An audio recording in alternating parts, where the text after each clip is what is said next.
السلام علیکم ورحمۃ اللہ تعالی وبرکاتہ۔ نحمد اللہ تعالی علی سابغ نعمائه وتوالي آلائه ونستزيده سبحانه وتعالى من فضله ونسأله العون والسداد ونصلي على صفوة أنبيائه وخاتم رسله وأصفيائه وعلى آله وصحبه ومن اتبع هديه إلى يوم الدين وبعد فأعوذ بالله من الشيطان الرجيم بسم الله الرحمن الرحيم إنا عرضنا الأمانة على السماوات والأرض والجبال فأبين أن يحملنها وأشفقن منها وحملها الإنسان آمنت بالله صدق الله العظيم وبلغنا رسوله النبي الأمين المتين الكريم ونحن على ذلك لمن الشاهدين والشاكرين والحمد لله رب العالمين۔ غوث اعظم بمن بے سر و ساما مدد قبلہ دی مدد کعبہ ایما مدد بگرداب بلا افتادہ کشتی ضعیفان و شکستارا تو پشتی بحق خواجہ عثمان ہارونی مدد کنیا معین الدین چشتی مدد کنیا معین الدین چشتی۔ آئیے کچھ عرض و معروض سے قبل نبی اکرم صلی اللہ تعالی علیہ وسلم کی بارگاہ میں درود پاک پڑھے۔ اس سے پیشتر یہ جو بات میں بتانے جا رہا ہوں آپ اسے اپنی عادت بنا لیں۔ جب بھی آپ مسجد میں داخل ہوں تو آپ اعتکاف کی نیت کر لیا کریں۔ آپ پڑھیں نویت سنت الاعتکاف۔ یہ جو اعتکاف ہے یہ نفلی اعتکاف ہے۔ نویت سنت الاعتکاف، میں نے نیت کی سنت اعتکاف کی۔ آپ جس زبان میں چاہیں جب بھی مسجد میں آپ داخل ہو تو آپ نیت کر لیا کریں۔ جب تک آپ مسجد میں رہیں گے آپ کو نفلی اعتکاف کا ثواب ملتا رہے گا۔ آپ اپنے انداز میں اپنے لب و لہجے میں بھی کہتے کہ میں نے سنت اعتکاف کی نیت کی۔ یہ عربی جملہ یاد نہ رہے تو جب بھی آپ مسجد میں آئیں، وجہ کیا ہے بتائیں آپ کو، کہ مسجد میں کھانا پینا سونا حتیٰ کہ سحری کرنا افطاری کرنا کچھ بھی جائز نہیں ہے۔ یہاں تک کہ مسجد میں دم کیا ہوا پانی پینا بھی جائز نہیں ہے۔ سمجھ رہے، مسجد ہے یہاں اللہ کی عبادت کے لیے جگہ مخصوص ہے، لیکن اگر کوئی اعتکاف کی نیت کر لے نا تو اعتکاف کی نیت کرنے کے بعد یہ تمام چیزیں اس کے لیے جائز ہو جایا کرتی ہیں۔ تو جب بھی آپ مسجد میں آئیں اس کو اپنا معمول بنا لیں، اس کو اپنی عادت میں شامل کر لیں۔ درود پاک پڑھیں، اللہم صلی علی سیدنا و شفیعنا و نبینا و مولانا محمد و بارک وسلم صلاۃ و سلام علیک یا رسول اللہ، صلاۃ و سلام علیک یا حبیب اللہ صلی اللہ تعالی علیہ وسلم۔ آیت کریمہ کی میں نے تلاوت کا شرف حاصل کیا۔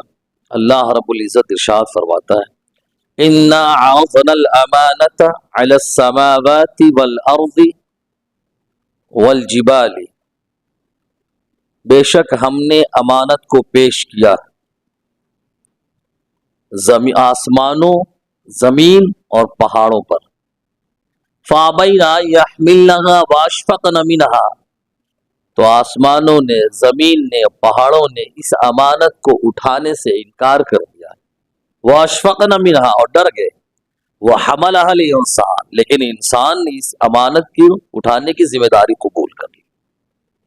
اللہ رب العزت نے امانت آسمانوں پر زمین پر پہاڑوں پر پیش کیا تو انہوں نے اس امانت کو قبول کرنے سے انکار کر دیا، لیکن انسان نے اس امانت کو قبول کر لیا۔ وہ امانت کیا ہے؟ امانت سے مراد یہاں پر نمازیں ہیں۔ مفسرین کرام فرماتے ہیں کہ انسان نے اللہ کی طرف سے جس امانت کو قبول کیا ہے وہ امانت نماز ہے، اور ہر وہ کام ہے جس کے کرنے پر ثواب ہو اور جس کے کرنے اور جس کے چھوڑنے سے گناہ ہو، یعنی نیکیوں کی بات ہے، نیکیوں کا کام۔ تو انسان نے اللہ کی طرف سے نمازیں ادا کرنے کی اور نیک اعمال کرنے کی جو امانت ہے اس امانت کو قبول کر لیا ہے۔ آج تھوڑی دیر کی گفتگو نماز اور لذت نماز کے متعلق ہوگی۔ اس سے پیشتر ایک بار محبت سے اور درود پاک پڑھ لیں۔ اللہم صلی علی سیدنا و شفیعنا و نبینا و مولانا محمد و بارک وسلم صلاۃ و سلام علیک یا رسول اللہ صلی اللہ تعالی علیہ وسلم۔ بہت سے احباب ایسے ہیں ہمارے جو نماز پڑھتے ہیں الحمدللہ، اکثریت ان کی ہے جو نماز نہیں پڑھتے، اکثریت انہی کی ہے جو نماز نہیں پڑھتے۔ اب مسجدی کو آپ دیکھ لیں، اسی مسجد کی بھی بات کروں تو ظہر کی نماز میں تعداد زیادہ رہتی ہے، مغرب میں تعداد زیادہ رہتی ہے، پھر عشاء میں اور فجر میں اور عصر میں تعداد بالکل گھٹ جاتی ہے۔ اس میں کیا حکمت ہے سمجھ سے باہر ہے۔ دو نماز کے اندر تعداد کا ہونا مغرب میں اور ظہر میں اور باقی میں نیا ہونا، اس میں کیا حکمت ہے، کیا وجہ ہے، یہ میری سمجھ سے باہر ہے۔ فرض ہر ایک نماز ہے۔ ہاں یہ ہو سکتا ہے کہ انسان نے اپنی سہولت کے اعتبار سے نماز پڑھنا شروع کر دیا ہے کہ ظہر میں کچھ سہولت ہو سکتا ہے ظہر میں زیادہ مصروفیت نہ رہتی ہو، مغرب میں زیادہ مصروفیت نہ رہتی ہو، باقی اوقات میں کچھ نہ کچھ مصروفیت ہے۔ عصر کے وقت کام میں لگا ہوا ہے بندہ اور فجر کے وقت آرام میں لگا ہوا ہے، تو یہ مصروفیت ہو سکتی ہے۔ تو ہم نے اپنی مصروفیت کے اعتبار سے، اپنی سہولت کے اعتبار سے ہم نے نماز کو اپنی ذمہ داری سمجھ رکھی ہے، یہی نتیجہ نکلتا ہے، اس کے علاوہ اور کوئی نتیجہ نہیں ہے۔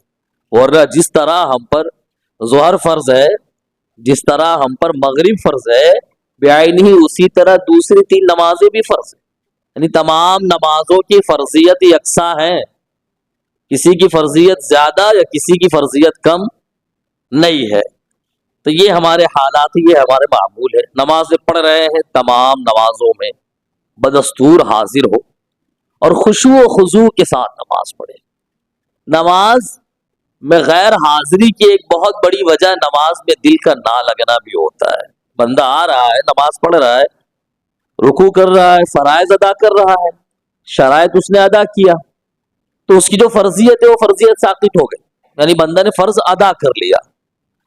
لیکن نماز کا جو اصل پیغام ہے اس اصل پیغام تک ہم نہیں پہنچ پاتے۔ نماز کی جو اصل روح ہے اس اصل روح تک ہم نہیں پہنچ پاتے۔ جو لذت نماز ہے، نماز کی جو لذت ہے اس لذت سے ہم محروم رہتے، نماز میں دل ہی نہیں لگ رہے۔ جب بندے کا نماز میں دل لگتا ہے، خشوع و خضوع کے ساتھ بندہ نماز پڑھتا ہے نا، تو گویا رب اور بندے کے درمیان پھر کچھ بھی حائل نہیں رہ جاتا ہے، پھر وہ عجیب معاملہ ہوتا ہے، بڑی عجیب کیفیت ہوتی ہے۔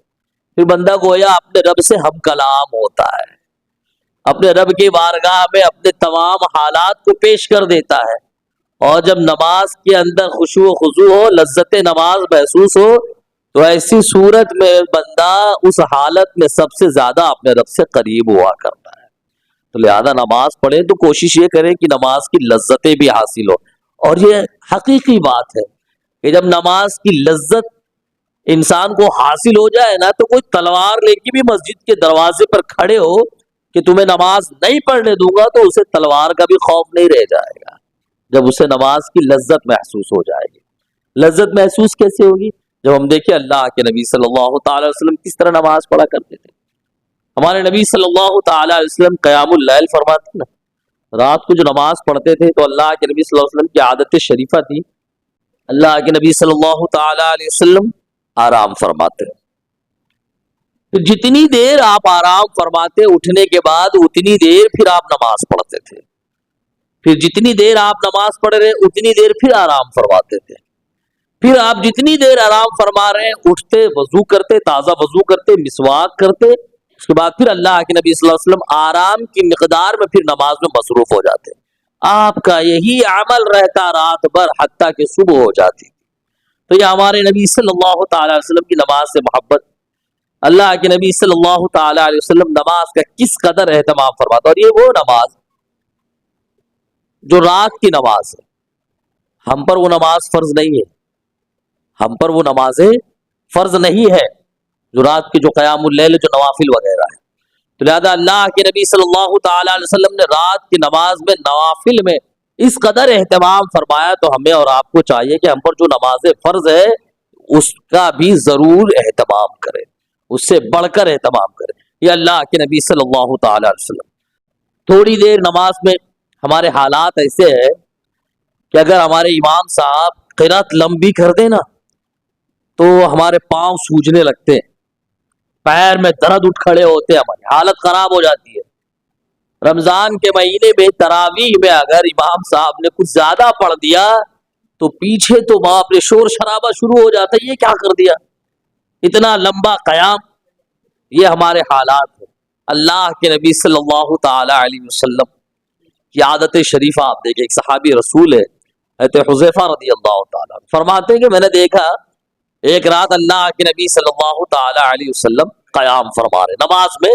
اللہ کے نبی صلی اللہ علیہ وسلم مصروف ہے. میں بھی گیا، میں نے سوچا کہ میں بھی سرکار کی اقتداء میں میں بھی آج نماز کا اہتمام کروں گا، کیونکہ صحابہ کرام یہ صحابہ ہیں، ان کی ہمیشہ یہی فکر رہا کرتی تھی کہ اللہ کے نبی صلی اللہ علیہ وسلم کی زندگی جیسی ہماری زندگی بھی ویسی ہو. حضور جس طرح نماز پڑھتے ہیں ہم بھی اسی طرح نماز پڑھیں، حضور جس طرح شب و روز گزارتے ہیں ہم بھی اسی طرح شب و روز گزاریں.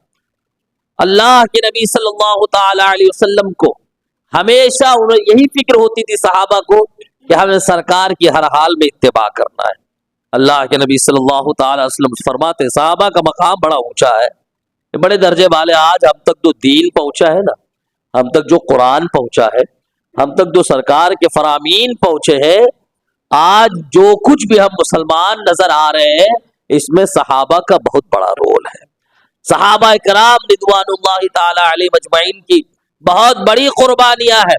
یہ وہ ذوات ہے، صحابہ کی ذات وہ ذات ہے جنہوں نے براہ راست مشکات نبوت سے دین کو حاصل کیا.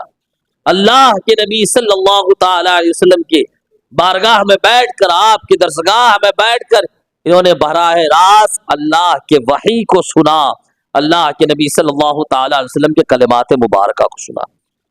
اللہ رب العزت کی آیات مبارکہ کو سب سے پہلے زبان رسالت سے سننے والے اگر کوئی ہے تو وہ صحابہ کرام ہیں. اللہ کے نبی صلی اللہ تعالی علیہ وسلم کے کلمات کو سننے والے اگر کوئی ہے تو وہ صحابہ کرام ہیں. تو یہ صحابہ کرام کی ذات ہے. تو اس طرح اللہ کا جو پیغام، اللہ کی آیتیں وہ قرآن ہوئی، نبی کریم صلی اللہ تعالی علیہ وسلم کی جو کلمات ہیں وہ احادیث مبارکہ ہوئے. تو یہ قرآن کریم اور احادیث مبارکہ سب سے پہلے انہوں نے سنا بھی، ان کو محفوظ بھی کیا، اور محفوظ کرنے کے بعد دنیا کے گوشے گوشے میں پہنچایا. ہزاروں آلام و مصائب کو برداشت کرتے ہوئے، سفر کے مشکلات کا سامنا کرتے ہوئے صحابہ کرام نے دین کو ہم تک اور ساری دنیا تک پہنچایا ہے. یہ صحابہ کرام کی ذات. اس لیے اللہ کے نبی صلی اللہ علیہ وسلم فرماتے ہیں میرے صحابہ میں سے کسی ایک کے بارے میں بھی برا بھلا نہ کہو. احدم من اصحابی کا لفظ آیا ہے یہاں پر. وہ لوگ جن کے ذہن و فکر میں صحابہ کرام کی عظمت کے متعلق کچھ کجی ہو تو وہ غور کرے. حدیث پاک کے اندر ہے، سرکار فرماتے لا تسبوا احدم من اصحابی، میرے کسی ایک صحابی کو بھی برا بھلا نہ کہو.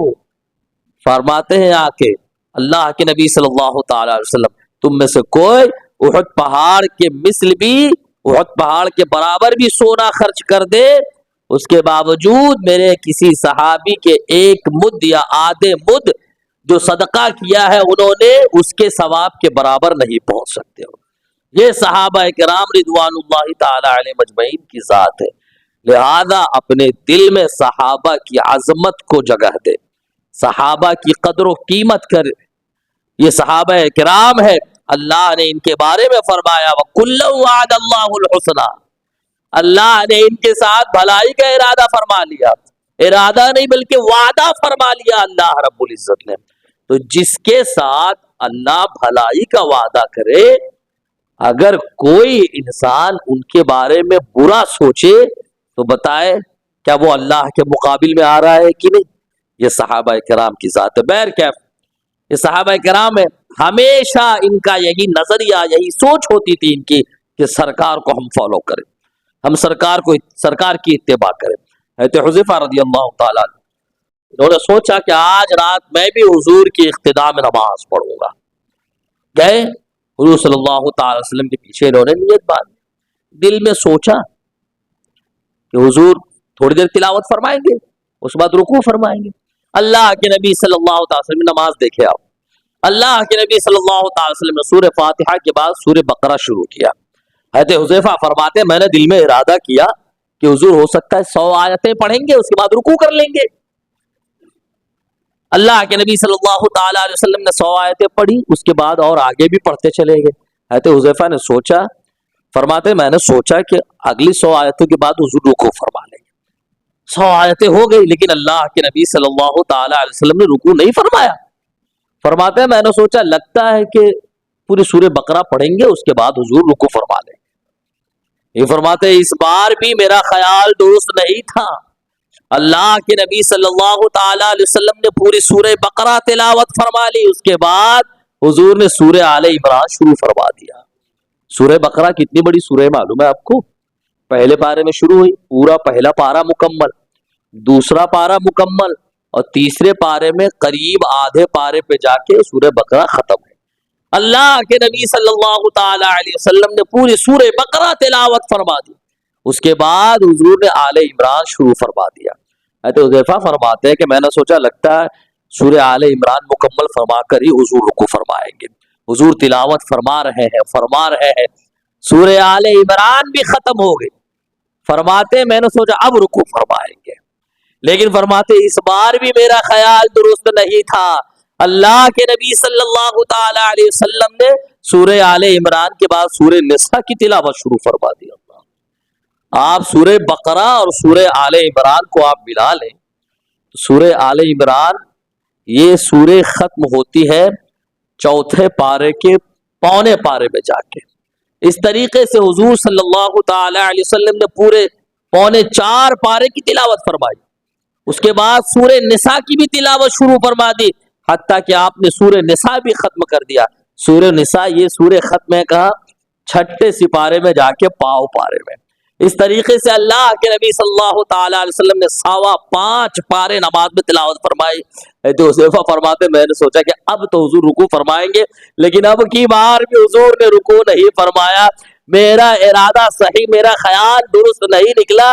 اللہ کے نبی صلی اللہ تعالی علیہ وسلم نے سورہ نساء کے بعد سورہ مائدہ کی تلاوت شروع فرما دی۔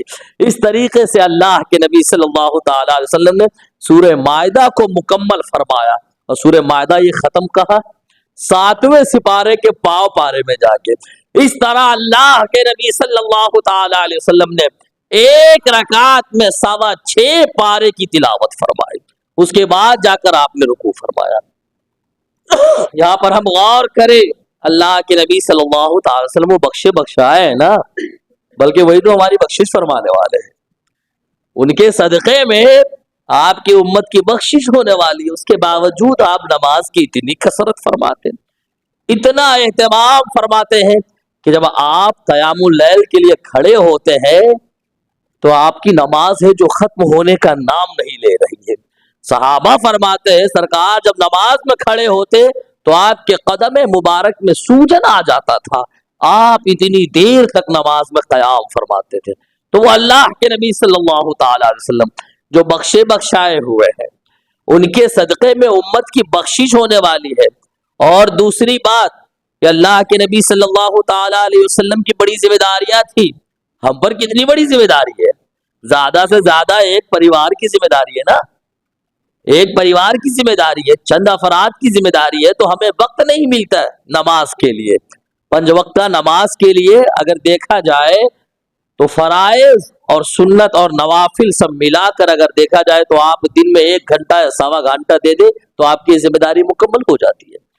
24 گھنٹے میں 1 گھنٹہ ہمیں نہیں ملتا ہے، مختصر سی ذمہ داریاں ہیں ہماری، چند افراد کی ذمہ داری ہے، چند افراد ہمارے ماتحت ہے، تو ہم سے 1 گھنٹہ نماز کو نہیں دیا جا رہا ہے۔ اللہ کے نبی صلی اللہ تعالی علیہ وسلم کا جو منصب تھا وہ منصب نبوت تھا، بہت بڑی ذمہ داری تھی اللہ کے نبی صلی اللہ تعالی علیہ وسلم کی، اپنے گھر کی بھی ذمہ داریاں نبھاتے، اس کے بعد نبوت کی ذمہ داریاں نبھاتے، صحابہ کرام کو تعلیم بھی دیتے تھے اللہ کے نبی صلی اللہ تعالی علیہ وسلم، اور مریضوں کی عیادت بھی فرماتے تھے اللہ کے نبی صلی اللہ تعالی وسلم، غربا فقراء مساکین کی دیکھ بھال بھی کیا کرتے تھے۔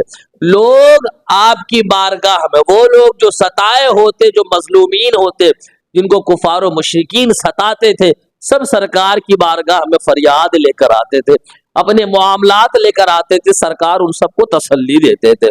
انسان تو انسان، آپ کی مصروفیت دیکھیں کہ آپ کی بارگاہ میں صرف انسان ہی نہیں بلکہ آپ کی بارگاہ میں چرند و پرند بھی اپنا دکھڑا سنانے آتے تھے۔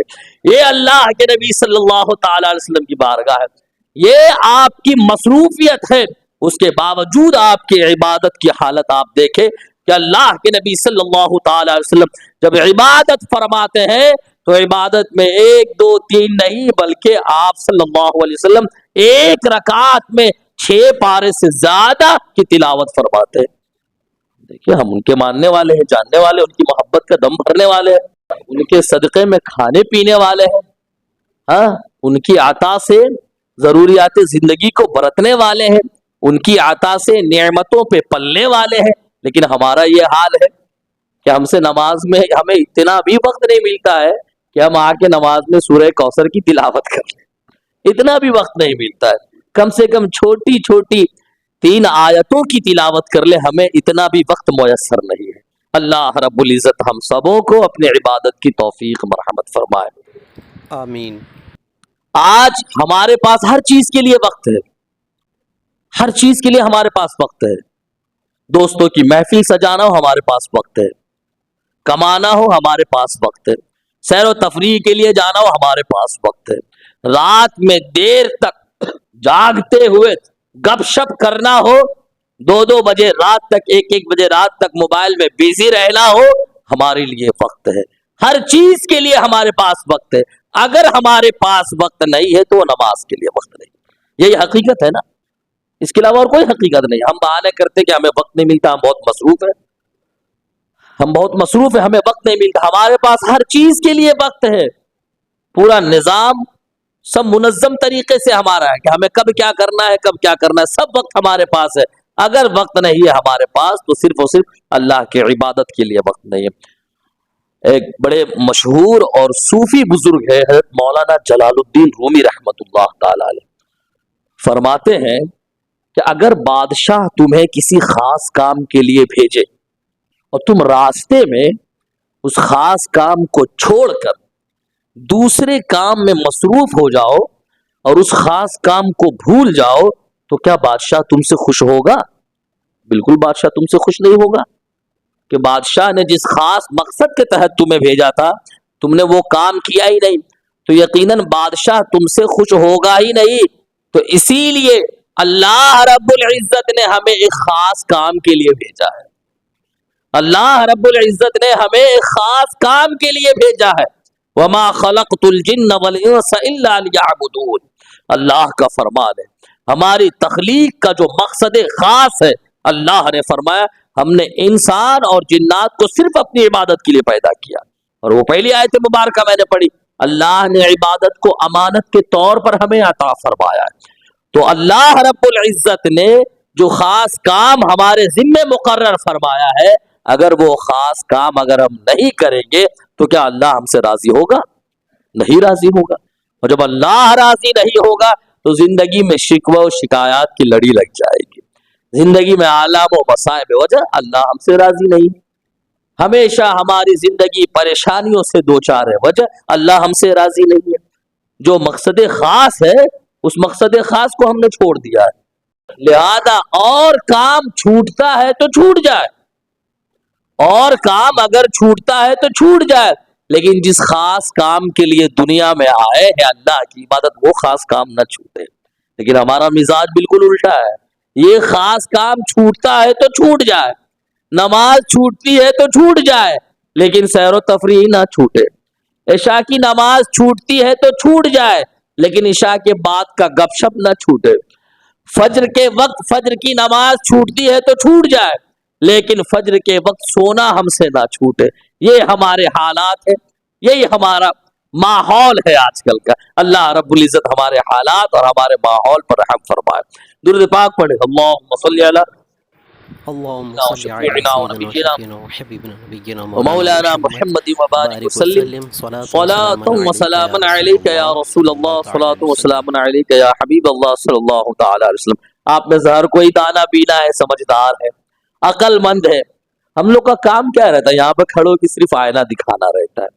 آپ لوگ سمجھدار ہیں، سمجھانا بھی زیادہ مقصد نہیں ہے، صرف آئینہ دکھانا مقصد ہوا کرتا ہے کہ قرآن و حدیث کی روشنی میں ہم آپ کو، عوام کو، اپنے آپ کو آئینہ دکھا لیں کہ ہمارے کیا حالات ہیں اور ہماری کیا ذمہ داریاں ہیں. نماز کے اندر دل نہ لگنے کے بہت بڑے اسباب کیا ہے معلوم ہے؟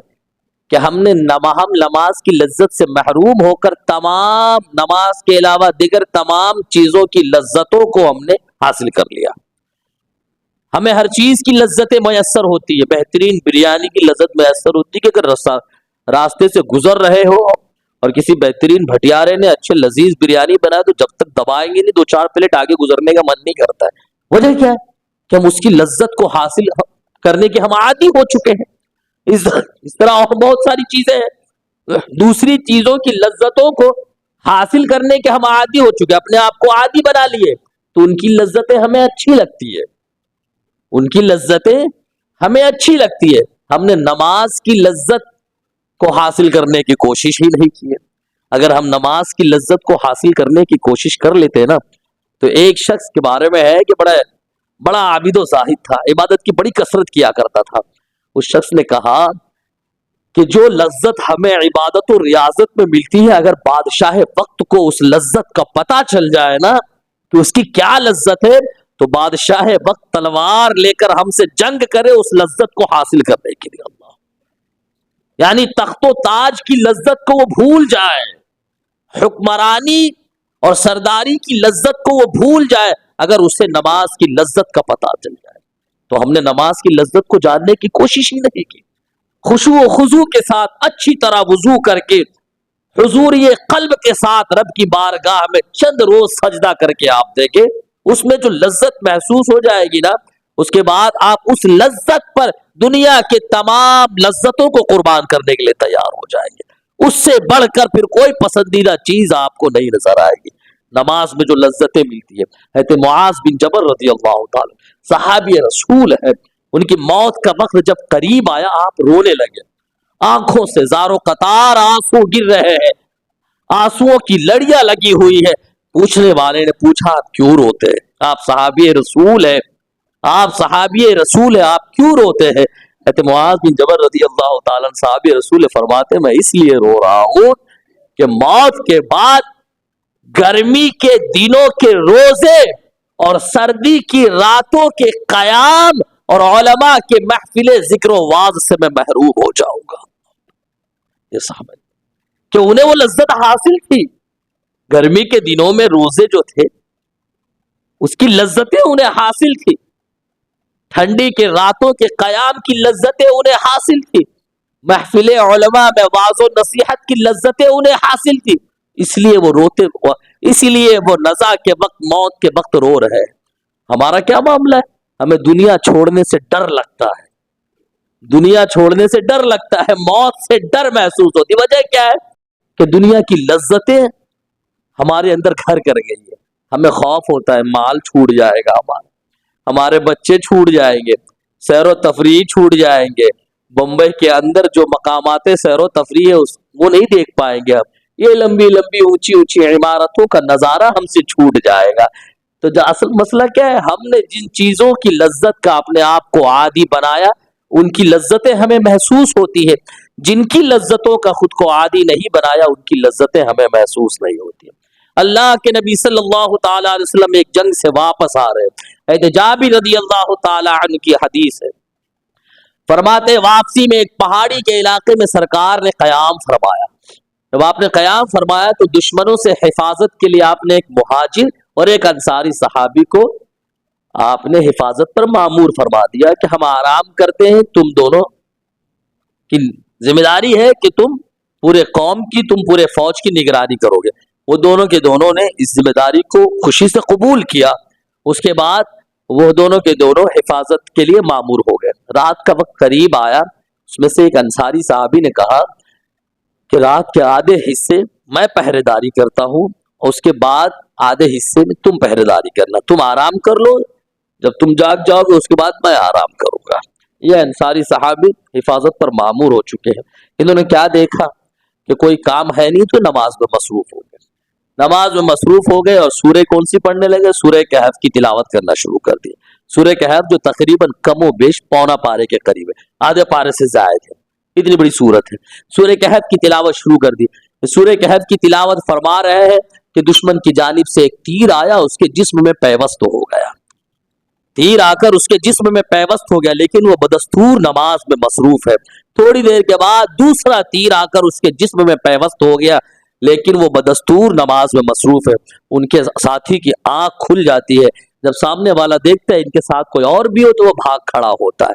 اس کے بعد یہ انصاری صحابی فوری طور پر اپنی نماز کو پوری کرتے ہیں، نماز کو پوری کرنے کے بعد آپ نماز سے فارغ ہو جاتے ہیں تو دوسرے جو مہاجر صحابی ہوتے وہ کہتے ہیں آپ نماز میں بدستور کیوں کھڑے رہے؟ آپ کو تو حکم تھا کہ جب پہلی تیر لگی آپ جلدی کر کے نماز پوری کر لیتے۔